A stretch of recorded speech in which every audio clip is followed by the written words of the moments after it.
Good afternoon. বুধবারের দুপুরে সবাইকে স্বাগত। নিফটির ওপেনিং আজকে 122 পয়েন্ট পজিটিভ আমরা দেখেছি।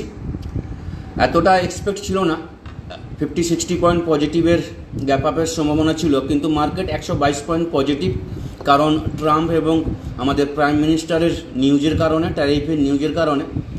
এবং আজকে মর্নিং থেকে আমরা দেখতে পাচ্ছি dip on buy view. Nifty 24,950 উপরে ম্যাক্সিমাম টাইমটা স্পেন্ড করছে। 25,000 জোনটাকে যদি নিফটি স্টে করতে পারে, সেখান থেকে কিন্তু হায়ার হাই আমরা কিন্তু আজকে দেখতে পাবো। 2550, 2580 এই লেভেল পর্যন্ত আজকে নিফটির একটা টার্গেট থাকতে পারে।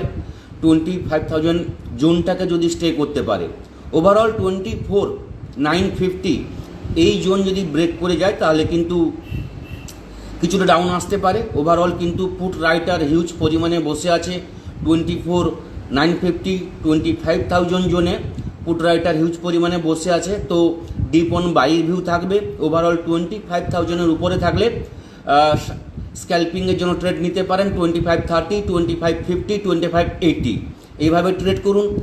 24,950 নিচে সামান্য 50 পয়েন্টের মতো একটা ডিপ আসতে পারে। এভাবে কিন্তু ট্রেড করুন আজকে।